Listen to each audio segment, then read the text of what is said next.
A A52 leva cortada todo o día e os agricultores e gandeiros farán noite na autovía. Fano en protesta polo acordo do Mercosur e deixan a principal vía de comunicación do sur de Galicia coa meseta sen circulación no quilómetro 188. O campo ourensán levaba xa 2 semanas de protestas, tanto na cidade como noutros puntos da provincia.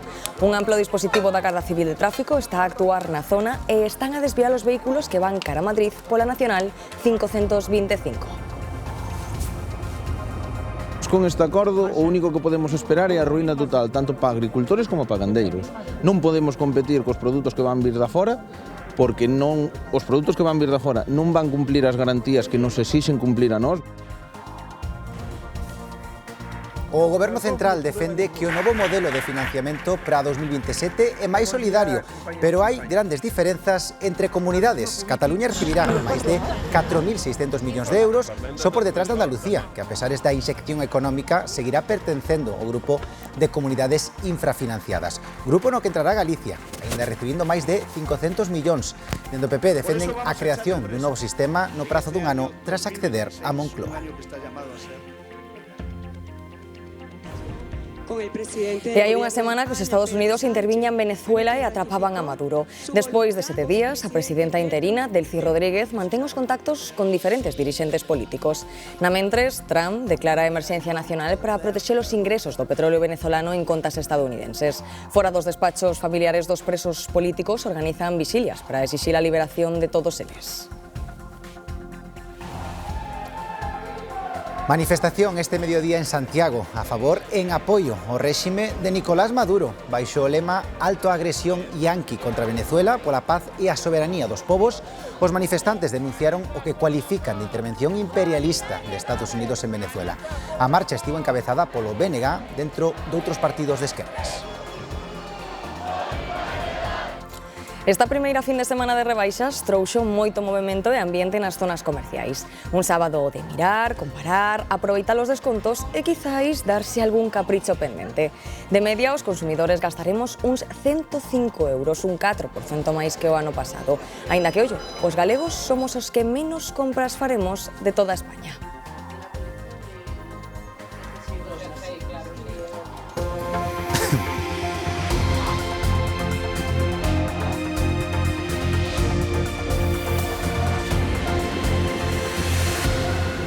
Que tal? Boas noites. Agricultores e gandeiros de Ourense endureceron esta madrugada as protestas contra o acordo entre a Unión Europea e Mercosur co corte total da autovía A52 á altura de Trasmiras. Denuncian a falta de respostas por parte das administracións e aseguran que a entrada de produtos de fora e posibles recortes na PAC poñen en risco a viabilidade das súas explotacións. A protesta continuará toda a noite. Ten máis datos, Andrea Otero.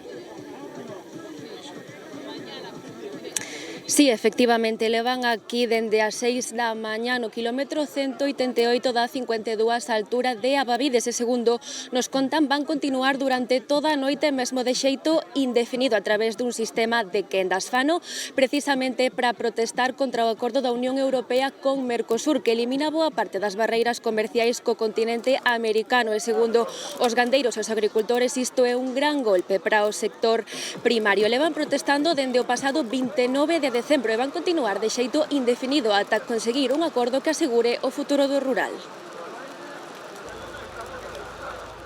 Tractores atravesados na autovía e tráfico totalmente interrompido. Así comezou esta madrugada a xornada na A52, á altura de Trasmiras, onde agricultores e gandeiros ourensáns endureceron as protestas contra o acordo da Unión Europea e Mercosur.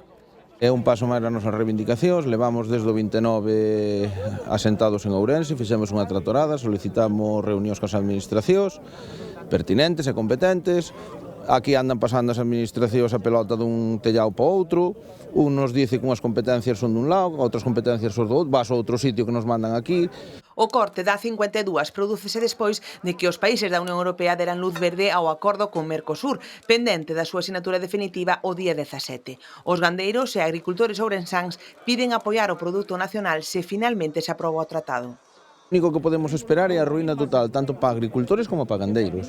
Non podemos competir cos produtos que van vir da fora, porque os produtos que van vir da fora non van cumplir as garantías que nos exixen cumplir a nós. Nós estamos de acordo en que as garantías se teñen que cumplir para que haxa produtos de calidade. Pero claro, o que non é xusto é que se nos traigan produtos de outros países con formas de produción diferentes, con produtos que aquí levan desautorizados ou prohibidos décadas, e que se importen e se xogan así ca saúde da xente. As movilizacións contra o acordo esténdense por varios países europeos. Bruxelas asegura que permitirá un aforro significativo en aranceis, pero o sector agrario segue escéptico e considera insuficientes as garantías ofrecidas.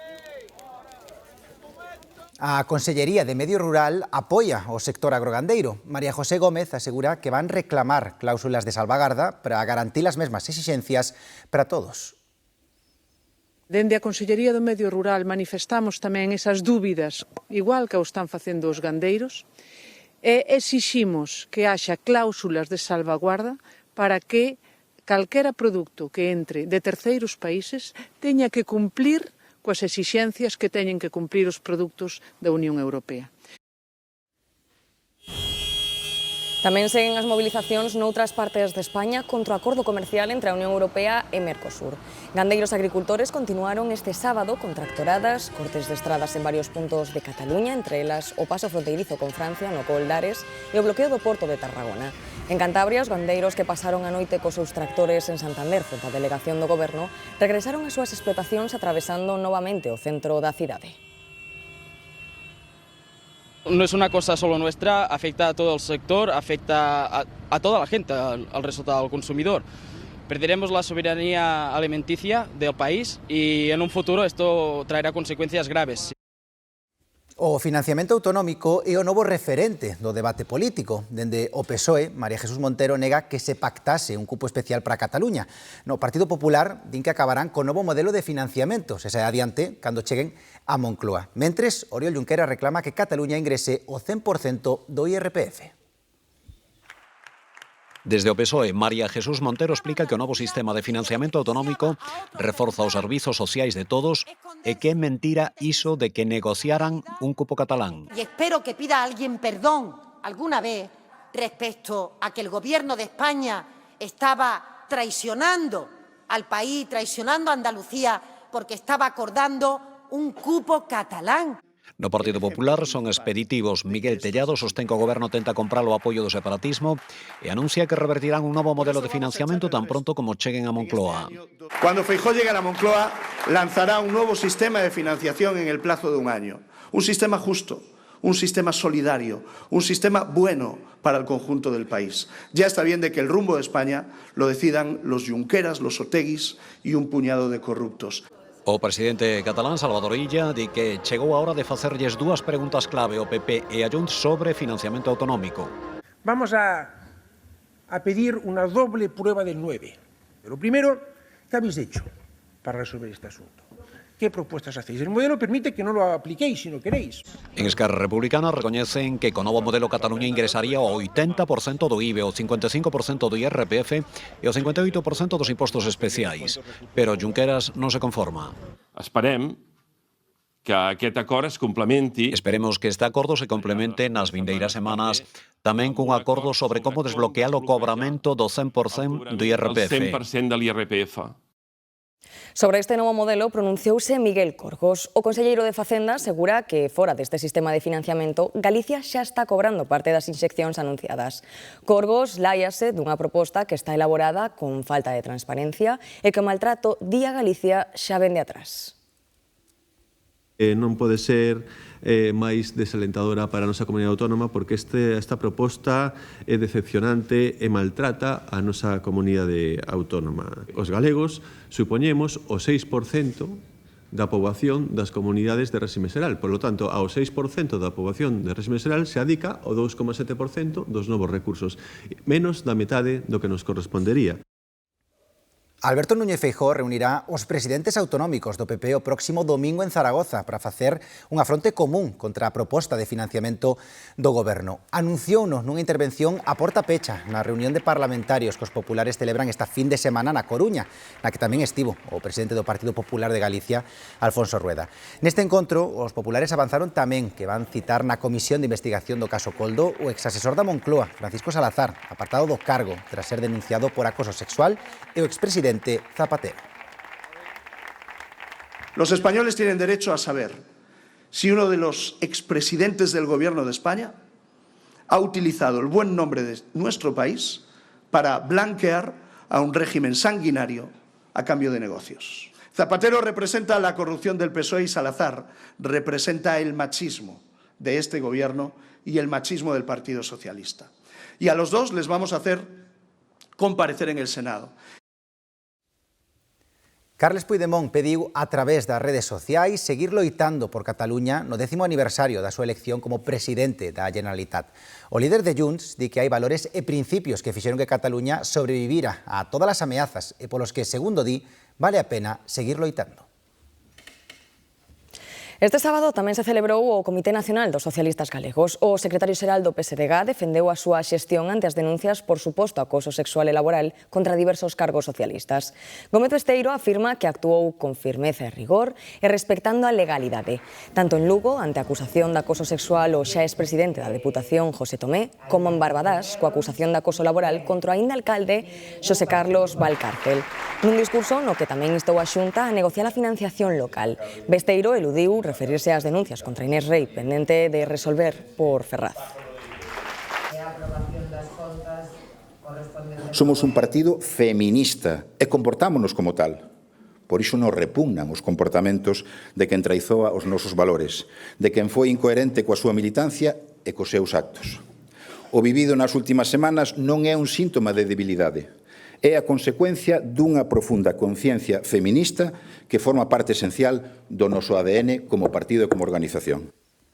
A fragata Almirante Juan de Borbón zarpou este sábado dende a súa base no Arsenal Militar de Ferrol. Exercerá nunha das agrupacións navais permanentes da OTAN. O buque formará parte desa forza naval que opera habitualmente en augas do norte de Europa e asumirá labores de disuasión, defensa colectiva e reforzo de operabilidade entre as armadas aliadas. Este despregamento permite reafirmar o compromiso de España e as Forzas Armadas coa Alianza Atlántica para a seguridade marítima e a cooperación multinacional. A fragata prevé navegar durante as vindeiras semanas con 228 homes e mulleres a bordo, coa previsión do seu regreso á base de Ferrol a principios de abril. Pendentes da situación en Venezuela, a presidenta interina do país está mantendo contactos cos seus homólogos, sobre todo cos dos países máis próximos xeográfica e culturalmente. Os últimos foron vía telefónica cos presidentes do Brasil, de Colombia e mesmo de España. Delcy Rodríguez salientou a sintonía con todos e o ánimo dos tres gobernos de manter relacións diplomáticas co país caribeño, sempre dende o respecto ao dereito internacional. Intención que ratificou unha conversa que mantivo co presidente Sánchez, a quen lle agradeceu a súa valentía o condenar la agresión sufrida por Venezuela. Ese mismo día, cuando hoy sostuve conversación con el presidente del gobierno de España, Pedro Sánchez, quien ratificó su voluntad de trabajo conjunto entre España y Venezuela. Y yo le dije que el pueblo venezolano agradecía su valentía. E mentres, esta é a imaxe que se pode ver ante os distintos centros de detención que existen en Venezuela. Familiares dos presos políticos organizan visilias para pedir a liberación destes prisioneiros. Ata as 3 da tarde de hoxe quedaron en liberdade 17 presos políticos, segundo indica a maior coalición opositora do país, a Plataforma Unitaria Democrática. 3 deles foron escarcelados hoxe mesmo. É unha cantidade mínima se se ten en conta que hai entre 800 e 1000 reclusos por motivos políticos en diferentes puntos do país. Aseguran que só quedaron en liberdade o 1% do total dos entre 800 e 1000 presos, como dicimos, que, segundo diferentes asociacións, están nos cárceres venezolanos por motivos políticos. E Donald Trump segue traballando e declara a emerxencia nacional e firma unha orde para protexer os ingresos da venda de petróleo venezolano en contas estadounidenses ante posibles embargos. O presidente norteamericano considera que os posibles embargamentos supoñen unha ameaza para a seguridade nacional e a política exterior do país. Trump reuniuse nas últimas horas cas principais petroleiras do mundo para instarlles a investir en Venezuela e que a industria dese país volva a florecer. A española Repsol afirmou que está preparada, sempre cando exista un marco legal e comercial estable. En manifestación este mediodía nas rúas de Santiago a favor e en apoio ao réxime de Nicolás Maduro. Os manifestantes denunciaron o que cualifican de intervención imperialista de Estados Unidos en Venezuela. A manifestación estivo encabezada por varios partidos de esquerdas, entre eles o BNG. Participaron, entre outros, o deputado nacionalista no Congreso Néstor Rego e a coordinadora de Relacións Internacionais do Bloque, Ana Miranda. E tamén no exterior, os principais partidos de Groenlandia defenden o dereito a decidir o futuro do seu territorio. Ante as pretensións e ameazas de Donald Trump, os 5 partidos con representación no Parlamento groenlandés piden que cese o desprezo do presidente dos Estados Unidos pola illa. Nunha declaración conxunta, os líderes políticos reivindican o dereito dos cidadáns deste territorio autónomo danés a decidir o seu futuro en base ás leis internacionais, o Estatuto de Autonomía e sen a intromisión doutros países. Mentres, en Irán, as autoridades islámicas manteñen o país illado de internet e coa telefonía móvil apagada para impedir a coordinación dos manifestantes contra o réxime e a difusión internacional das imaxes da represión. As protestas xa deixaron tras de sí 51 persoas mortas e máis de 2.000 detidas. As protestas en Irán contra o réxime islámico comezaron hai 14 días en Teherán por motivos económicos, pero de seguido convertéronse en manifestacións contra o goberno dos ayatolás. Este xoves o goberno decidiu cortar internet e apagar a telefonía móvil para dificultar a coordinación entre os manifestantes e a difusión das imaxes da represión.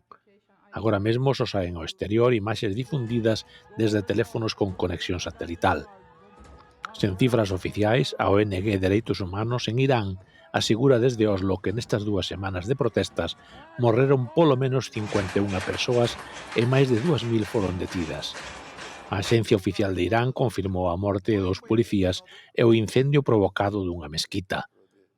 A Fiscalía Xeral de Irán cualifica de criminais de guerra aos manifestantes, mentres que o exército culpa ao goberno dos Estados Unidos e ao de Israel de estar detrás do que denominan a actividade dos grupos terroristas no interior do país. Este sábado, o secretario de Estado norteamericano e a presidenta da Comisión Europea mostraron o seu apoio aos manifestantes.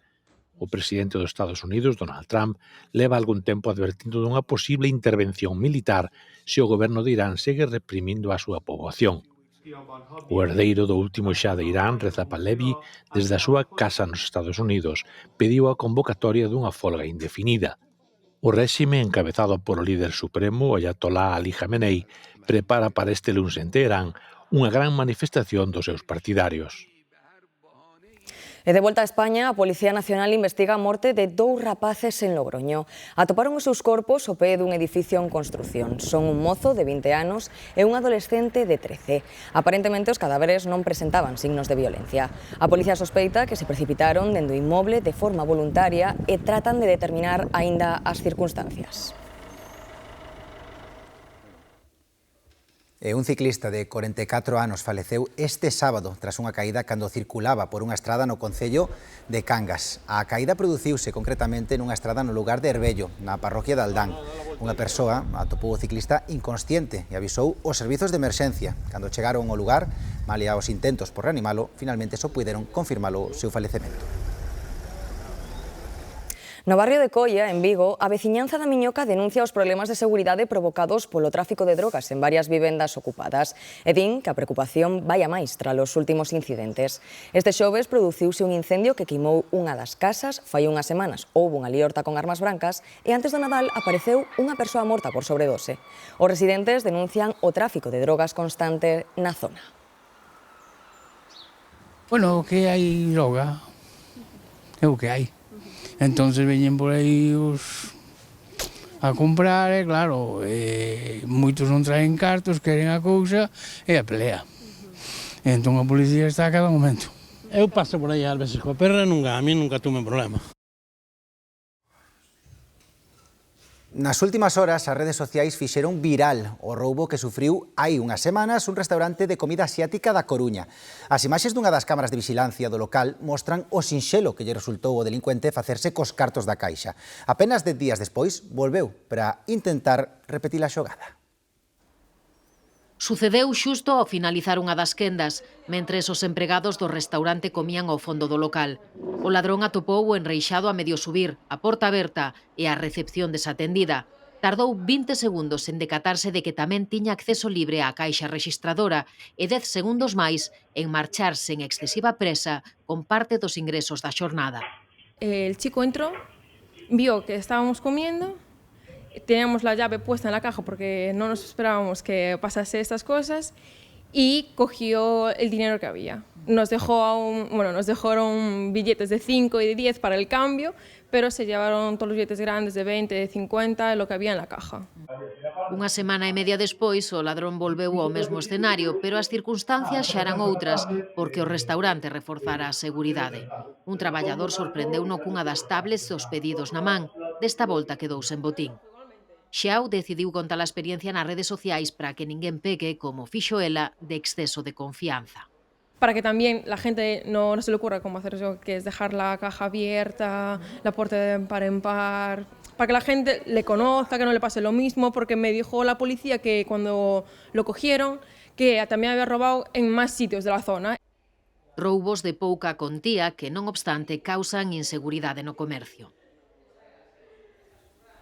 A comunicación ferroviaria entre Monforte e Lugo xa está restablecida logo dunha rotura intencionada da catenaria que impediu a circulación. Esta tarde, o Adif informaba a través da súa conta en Xe que a circulación non era posible entre La Xosa, Pobra de San Xiao e Sarria. A crevadura do tendido obrigou a Renfe a establecer un plan alternativo de transporte en autocar. Houbo que suprimir parcialmente 2 trens de media distancia, 3 de longo recorrido, sufriron un retraso de 17 minutos e outro de media distancia demorouse 10 minutos. Rematou o Nadal e con el enchimos a mesa, a neveira e o bandullo, pero tamén o lixo. O 10% da comida destas festas rematou no caldeiro de Ciscallo. O desperdicio alimentario é xa un problema económico, social e medioambiental que aumenta nestas datas. 6 de cada 10 persoas recoñecen mercar comida de máis porque prefiren que sobre antes que falte. Pensamos que non vai chegar. Cantos somos? 7, compramos pa 11. É así. Sempre foi así e así seguirá sendo, Esa tendencia ao exceso faise máis evidente durante a época do Nadal con celebracións sinaladas que nos reúnen á mesa. Más o menos el 55% admite desperdiciar comida durante las fiestas, ¿no? O sea, esto es casi 8 de cada 10 que asegura tirar hasta el 10% de la comida. Ou o que é o mesmo, tiramos ao lixo ao redor de 30 euros por persoa, case o 45% do que desperdiciamos son doces. Los dichosos turrones, los batatines, todas esas cosas que de luego no se comen. Los dulces y quizá los segundos platos que ya tenemos tantos entrantes y tantos primeros que llega el segundo y no podemos comer más, la verdad. Son datos dun estudo elaborado pola plataforma Too Good To Go, do que tamén se tira algunha conclusión positiva. 9 de cada 10 persoas aseguran que procuran aproveitar as sobras. Se se fai cocido, xa sabedes, roupa vella. Se sobran langostinos, que non é o caso porque os langostinos son caros, pois hago un salpicón para outro día. Se fan croquetas de moitas cousas, en fin, se aproveita. O día seguinte se come, e se hai que comerlo o terceiro día tamén se come. Al final es como una fecha de excesos también, no solo de la comida, sino de un poco de consumismo, y creo que tenemos que ser un poco más conscientes. Accións conscientes e responsables para reducir o desperdicio alimentario. A cifra asusta. Só en España acaban no lixo 1.100 millóns de kilos de comida cada ano. Hai 3 días que comezaron as rebaixas de xaneiro e son moitos os que xa aproveitan para facerse con ese artigo que por fin baixou de prezo ou mesmo cambiar un agasallo con algún desconto a maiores. Aínda que haxa gangas, os galegos cústanos soltar o peto. Imos gastar de media neste período 90 euros. Somos os que menos desembolsamos de todo o país. De todos os xeitos, se o antollo está ben de prezo, é máis sinxelo mercalo. Esta é a primeira fin de semana de rebaixas e por iso moitos aproveitan para ir na busca deses chollos. Iria Soengas. Así é, non hai máis que botarlle un vistazo ao ambiente que hai aínda desta hora neste centro comercial da Coruña. Esta primeira fin de semana de rebaixas moitos saíron a captura deses mellores chollos ou daquel capricho que esqueceron Papá Noel ou os Reis Magos. Malia que irán a máis conforme avance a campaña nestes primeiros días e atopamos descontos de ata o 50% e de onde o sector teñen boas expectativas con respecto das vendas desta campaña. Creen que van mellorar as do ano pasado, malia que, como dicíades, os galegos imos moderar o gasto nestas rebaixas, seremos entre os españois os que menos imos gastar. A tarde deste sábado era casi imposible atopar unha praza de aparcamento neste centro comercial de Lugo. Dentro, centos de persoas buscan unha oportunidade. Cosas que nos gustan y ya. Compensan. Sí, ni barato ni caro, pero bastante bien. Compensa, un pouquiño sí. Estímase que cada galego gastará de media uns 104 euros nestas rebaixas. La verdad que los precios está bien, no están caros. En general hai bastantes bons precios. Non te animas a rebaixas? No, xa moitos gastos. Segundo o Instituto Galego de Consumo, en Galicia as rebaixas comezan o 7 de xaneiro, pero hai comercios, sobre todo firmas grandes, que xa comezaron antes. O que vai en detrimento do pequeno comercio. Visitamos unha destas tendas codirixida por dúas autónomas. Entón, nosotros sí que nos afecta a nivel económico poner las rebajas antes del 7 de enero, porque es cuando más se vende. Entonces, nosotros durante la campaña de Navidad pretendemos vender más para poder ganar un poco más de dinero y luego el resto del año pues aguantar un poco con ese fondo que ya vamos haciendo en Navidad. Nesta outra tenda, fora do centro comercial e tamén rexentada por unha autónoma, teñen as mesmas demandas. La gente ya no sabe ni cuándo compra bien ni cuándo compra mal, entonces sí que es verdad que yo sería partidaria, como sé que muchas otras compañeras autónomas de pequeño comercio, que hubiera una regularización en las rebajas y que no fueran libres. A clientela do pequeno comercio aposta pola economía local. As duras e as maduras, pero ademais sempre moito mellor porque así o probas e non tens que andar pendente de devolvelo. De algún xeito as rebaixas tamén benefician os comerciantes. Quitas stock de delante. Oficialmente as rebaixas prolónganse ata o 7 de abril.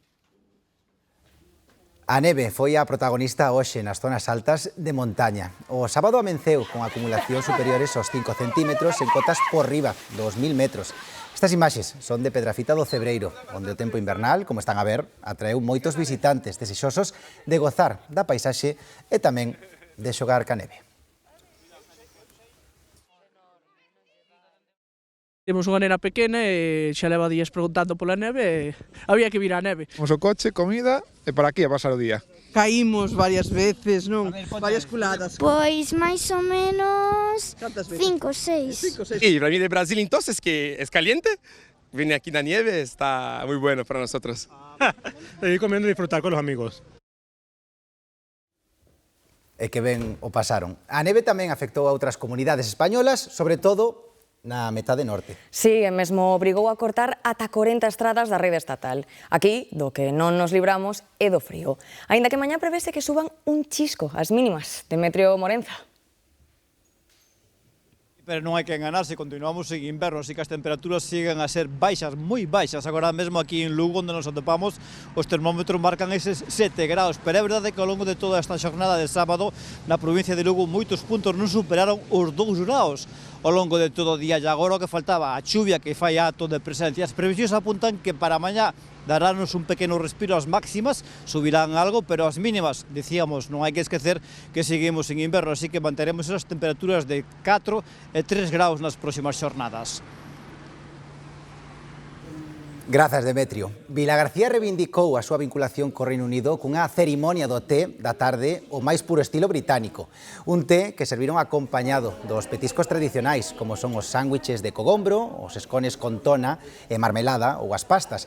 A cerimonia do té é unha das tradicións máis arraigadas no Reino Unido, ca que hoxe celebran un vínculo que se remonta ata 1874, cando Vilagarcía se convirte en porto de inverno da Armada Real Británica. Durante moitos anos, cada mes de xaneiro, milleiros de mariñeiros invadían a vila, creando lazos que perduran a día de hoxe. Bueno, este é o primeiro afternoon tea que celebramos no Club de Regatas Galicia e que eu saiba é o primeiro de Galicia, porque é un evento un pouquiño máis formal do que coñecemos, do tea da tarde. Unha novedade aquí para Vilagarcía e para Galicia, ¿no? Pero bueno, non está mal pues probalo. Estas cosas así formales, así con un pouco de glamour, se gusta ya a todo o mundo, o sea que encantados. Teñen moita tradición inglesa, porque realmente o maior desarrollo de Vilagarcía foi cando chegaron os ingleses. Nuestras madres, que era cuando venía la escuadra inglesa e había bailes. Fai uns días que despedimos o Nadal, pero en parroquias de Vigo, como a de Bembrive, prepáranse para as festas de San Brais. Comezaron esta fin de semana e vanse prolongar ata o 3 de febreiro. Patricia Barreiro. Sí, dende esta fin de semana xa están todos os furanchos abertos, en total 21, que como saben son unha parte moi característica destas festas de San Blas, que dende o ano 2019 foron declaradas de interese turístico galego. Serán alrededor de 4 semanas de romería cunha ampla programación cultural e sobre todo musical que arrinca hoxe mesmo cun serán popular no Palco Vello de Bembrive, que se vai prolongar ata as 11 desta noite. Son varios días de festa, os días grandes, sobre todo a última fin de semana de xaneiro e ese 3 de febreiro. En moitos furanchos como este xa colgaron o cartel de completo. Os furanchos de San Blas 21 este ano xa abriron as súas portas e sobre todo as súas cociñas para dar o pistoletazo de saída a unha festa emblemática e centenaria en Galicia. Pois isto xa leva máis de 350 anos de tradición. Entonces iso nace de que a xente antes untábase nas casas co excedente do viño, a matanza do porco. Dende esta fin de semana e ata o 3 de febreiro unha ampla programación musical, cultural pero tamén gastronómica formarán parte do día a día desta parroquia de Bembrive. Todo el mes, todos los fines de semana fuertes hasta el día 3, que es el día fuerte, que es el día de San Blas. Ese ya lo tenemos completo, igual queda alguna esquinita para un par de personas, pero lo que es ya completo.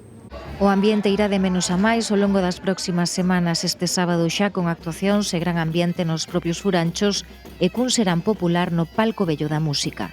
Que van facendo pasarrúas, van entrando nos furanchos, tocan unhas pezas, van cambiando dun a outro, bueno, é un pouquiño que lle fomos inculcando a festa porque é o que facían antes. Sen perder a tradición cultural e tampouco a familiar, neste furancho, por exemplo, seguen o legado da súa nai preparando con mimo o baixo da casa familiar para estes días. Caiteirada, comida e bebida, e sobre todo boviño.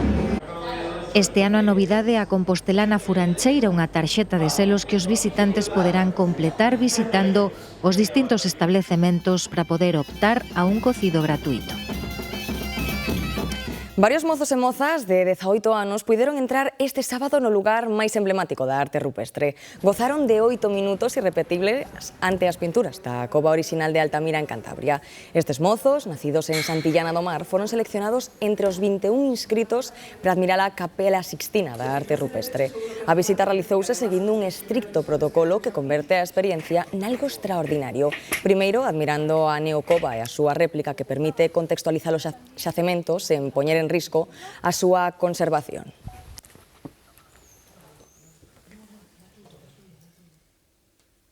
Ben, pois imaxes como esta e tamén toda a información que levamos vista neste telexornal xa saben que está en G24 e g24play.gal. E agora imos con toda a actualidade deportiva. Irene. Sí, empatou o Deportivo esta tarde nas Palmas, 1-1, Villares marcou primeiro pro equipo coruñés e igualou Gese a pouco para chegar ao descanso. Vemos de seguido como foi este encontro.